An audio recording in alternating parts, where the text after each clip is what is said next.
If you're a man and you don't have Surfshark on your phone or on all your devices, because one subscription works on all your devices as it happens, what are you playing at? You mean to tell me that you've never wanted to change your location to watch that game of football that's not on your local broadcast? Have you never wanted to do that? You have wanted to do that. You've never wanted to see the cool shows they've got on Netflix in America?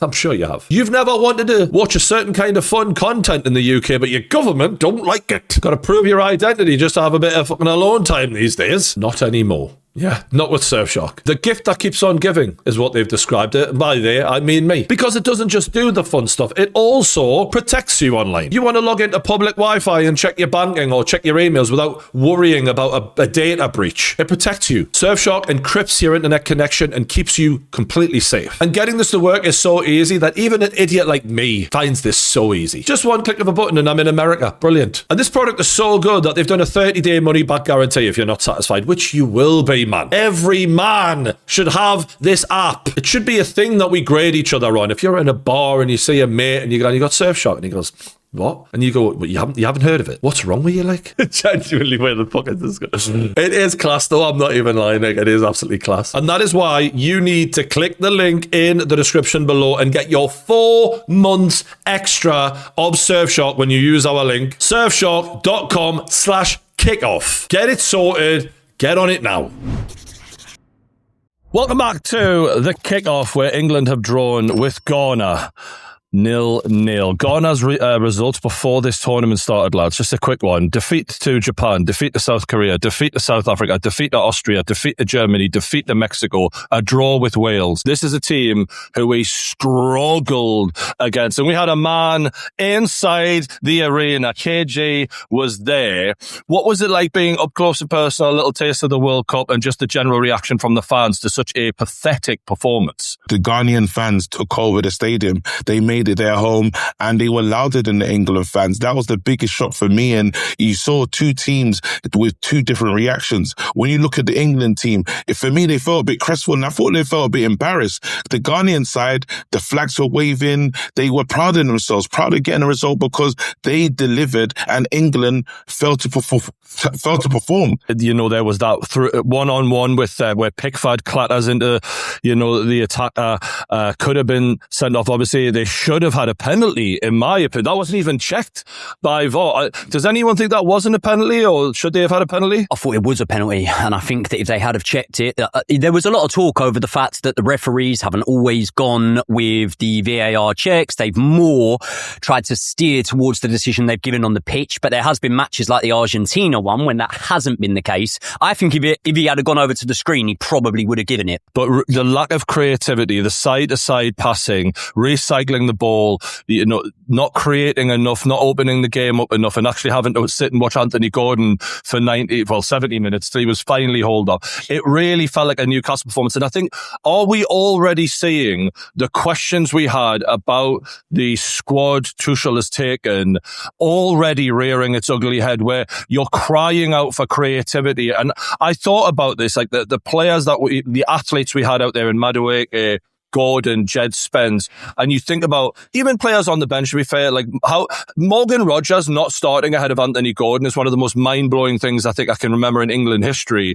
But you could say a Saka, Rashford, maybe carrying knocks at home right now. Cole Palmer, Gibbs White, Trent Alexander-Arnold, Lewis Hall, all players who can open a game up, and we're screaming out for some of that in this game. Is that fair to say, lads? Yeah, I think he's built a squad because he wants to win knockout games, right? We are ready to take on big teams. And to be fair, that was the Croatia game to a certain extent. Croatia came at us. It was back and forth a bit. We dealt with it. Second half, we do what we have to do. How is there no space for anyone in that squad who can just pass a ball through a pitch? Anyone who can occupy spaces and actually create something. I mean, we've all got a list of names. Like Joey will probably say Palmer. I think of Adam Wharton. You can make the argument for Trent. How is there not one? Just one player with a bit of creativity. We're looking for Declan Rice and Jude Bellingham, like in the pockets of space between the lines. It's like they're not those kinds of players. Exactly. And it just baffles me that we start that team. I mean, if any of you can explain to me why Jed Spence is on that pitch, I've got no idea. If we're up against a winger we have to stop, I get it. Semenyo wasn't on his side for most of the game. And Nico O'Reilly just lost on that as well. He has to play.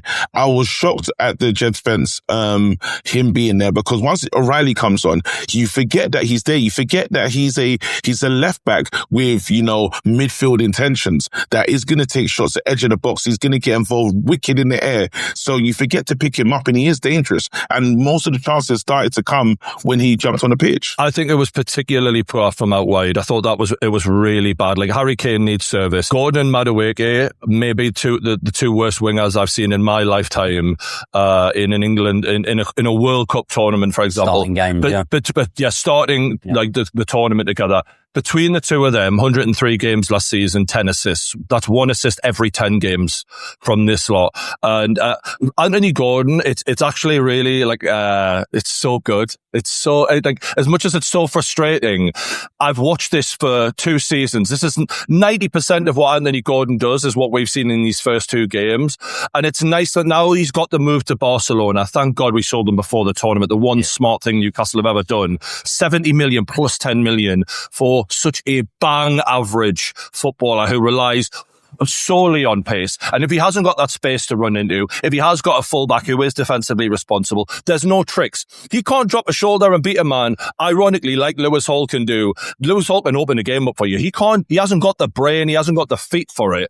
And watching the rest of the country, I finally have to suffer and realise, how on earth is this guy so highly rated? How was he starting ahead of Nick Voltemada last season for Newcastle? It's like the rest of the fucking world's woken up to what I've been saying. And honestly, I'd be interested to know what he's thinking right now, because he must know the pressure is on. Like, Barcelona fans are all over X going, what the fuck have we done here? Newcastle fans are applying with no refunds. What do you make of the Anthony Gordon situation, lads? I think Anthony Gordon has been the far worse out of both those wingers there. And when you speak about Madueke and Anthony Gordon letting the team down, I think that Madueke's probably a shadow of Bukayo Saka and what Bukayo Saka can give us in those big moments, especially in these tournaments.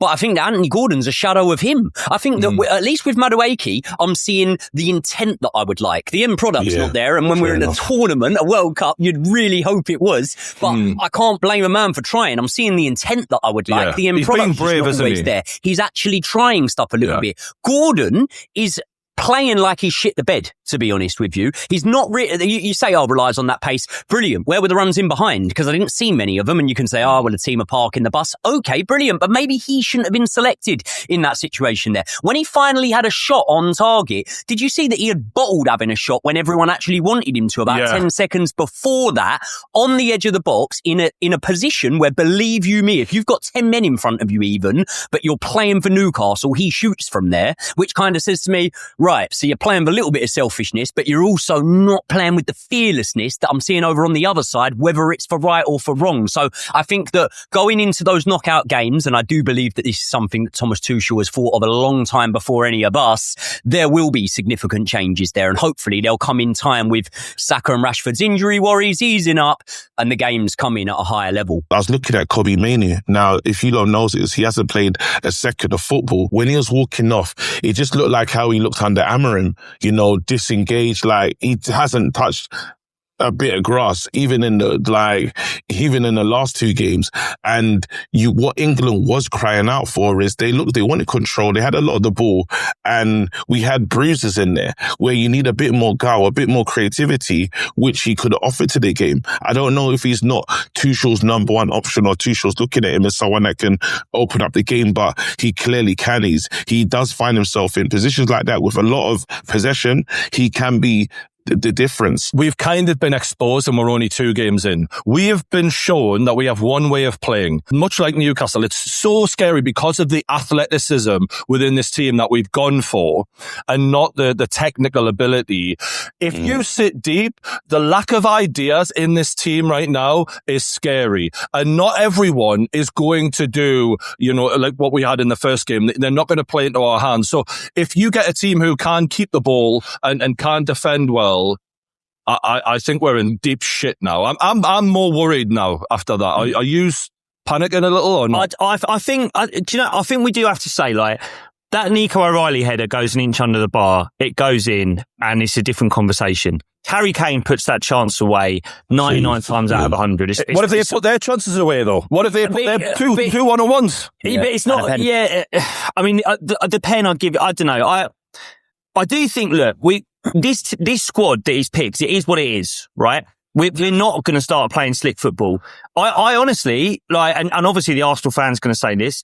I think what we need to do is get better at set pieces. Like a true Arsenal fan, let's shithouse the way right of the fucking final. Listen, mate, I've got a trophy behind me that I could talk to you about. If you're this is it. This is it, though. You know he's chosen this squad. It's what we've got. And I've got to be honest with you, where I'm getting frustrated, I know you boys want more technical football. I do as well. I don't see the players that are going to do it. I'm pissed off that he's still got Declan Rice doing outswingers when you've got Saka on the pitch. We can see that that's a big part of our football, but it can't be everything.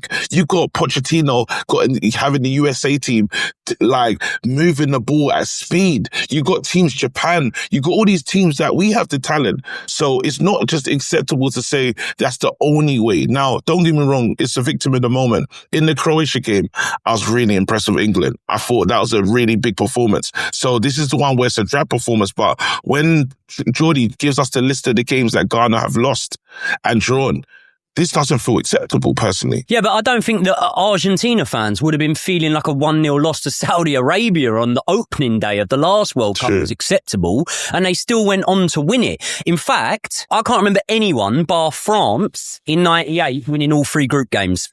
Can anyone tell me? Can't remember anyone. Right. I think someone right. will prove me wrong in the comments. Brazil might have been 2002. I'm not sure. But what I'm saying is, it doesn't often happen. If you want to predict the future by looking into the past, look at England in the last couple of tournaments. Last, 3-4 tournaments? We've lost that second group game. If you go back to, the 2018 World Cup, we won the 3 group games. We look fucking shit in all of them. Tunisia, we beat 6-1, but we look rubbish in the other 2. We faced like Panama and someone else. We look rubbish in those games. I would rather learn in the group. And is it an optimistic way of thinking? Yes, of course it is. I'd rather learn in the group stages. My final thoughts, one-dimensional is what I'm feeling right now. And second of all, I feel like I was shocked that Thomas Tuchel started Anthony Gordon after the first game. And I was even more shocked at how long it took him to bring him off. And I don't like it when managers are stubborn to a point where they're willing to cut their nose off to spite their own face, where they can't admit they were wrong. And it felt like there was an element of that in this game. Is there anything else you need to say about England, lads? You happy? You good? I'm happy, man. All right. Lionel Messi. We just have to acknowledge something here. Where obviously we've been witnessing greatness for many, many years with this guy. And I was lucky enough to see him in Barcelona in his prime. And I always felt like that was unbelievable. But now we're talking about something. We're going into a whole nother stratosphere in terms of his age versus his output. We're talking about, what we've seen our whole lives is when a player hits 31, 32, 33, there's a decline. There is a decline. And, we then see the next generation take over, like Haaland, like Mbappe. The fact that he is 39 years old and outperforming Haaland and Mbappe, for example, the fact that he is 5 goals in 2 games at 39 years old, we're witnessing an alien. It's absolutely absurd, the technical ability. And I just wanted to let you talk about what we're seeing right now. This is nuts. Yeah, I mean, honestly, I don't know about you. I feel sorry for my kids because I'm like, you're not going to see something like this. I just I watched Jamal for Spain. He's unbelievable, but there's nothing like this. This is madness, man. To think, I mean, I'm seeing people put up Wayne Rooney tweets from 12, 14 years ago going, yeah, this guy's ridiculous. It's still happening. And honestly, I don't want to get into the boring debates about Ronaldo, but Ronaldo looks closer to the level of Harry Kane than he does to Lionel Messi right now. It's not even. I feel sorry for Ronaldo. Can we jump on that? Because I think being compared to Lionel Messi is like the most unfair thing any footballer can ever go through. And for a whole career, instead of just appreciate Ronaldo being given the flowers that in any other generation, probably for the next 200 years, for the 100 years beforehand, he would have always been the one and only, the GOAT of football. Yeah. And because he had this era, and obviously Messi Messi would have spurred him on to be even greater. And there were seasons, and a lot of people forget this, in my opinion, there were seasons when Ronaldo was on the level of Lionel Messi, and arguably people could have said he was better in terms of just the output, athleticism that he was capable of. When he was in his prime, Ronaldo was a freak on the same level as Messi, in my opinion, but athletically, he relied more on his body than his brain in the way Messi is able to, and because of that, at 39, Messi is still able to keep an output that is unattainable for everybody else. And I just think the way people were shitting on Ronaldo after one World Cup game, I felt happy for him that he banged a couple of goals in the following. Yeah. What did you think of that goal? Did you see the goal? The movement for that goal. That was like vintage Ronaldo, number 9 movement. Like, classic. Got away from his man in the box. I think it was Uzbekistan, wasn't it? He's fucking 40 plus years. Wayne Rooney is just struggling to lose weight at this age, let alone scoring fucking World Cup goals. Look, I'll say this, man. They're the same age, though. Rooney, have you seen how fat Rooney's become? Like, they're the same fucking age. Ronaldo's criticised. He's banging, I love Wayne Rooney, but he's banging multiple fucking goals in a World Cup. And at 41 years old or something like that. And we need to compare him to other 41-year-olds. Not like, what the fuck are we doing? I think Brian's lost the weight. Brian's lost the weight, so you can... this is it. He's got a treat. This is what I'm saying. Actually, he has lost a bit of weight. I tell it like, but it took him a while. You know what I'll say about this Messi thing? It's, as a Man United fan, we've always had the heart for Ronaldo and want to see Ronaldo do well. The conversation is becoming it's difficult from when he won the World Cup, in Qatar. Now, what we're seeing, those performances, you got someone that is a big part of how the team play and they're still relying on him. Then you got another guy that at moments hinders his team. At moments, you're saying, does it make sense him being in there? And this is the uncomfortable conversation where the GOAT debate, we don't need to have it anymore. I think it's almost been signed, sealed, delivered. And it's just, we know Messi's out in front. There was a time, as you said, that Ronaldo was there with him and it was great to watch. But now you're just saying, look, he has the longevity in his game to continue. I don't even think this might not be the last World Cup for them. I'm not sure. I don't blame Ronaldo for chasing it. I respect it. I think it's great that Ronaldo has chased Messi down all these years and probably pushed Messi in his own way. But I think what we're witnessing, to try and put a sentence on it for me, is I love a lot of sports. I've watched fighting, tennis, all sorts of fucking sports over there. The Olympics. What we're witnessing, the word "go" it's thrown around a lot, especially in American culture, right? It's thrown around a lot. We're witnessing the GOAT of all GOATs. We're witnessing someone who is so out in front, so out on his own, on a mountaintop, all on his own. Don't even talk. Don't compare him to Michael Jordan. Don't compare him to any of these Tiger Woods. I don't want to hear any other names next to him, because that is how out on his own he is as a sportsman. Wow. Americans talk about sportsmen. They're 6'5", they're 300-pound athletes.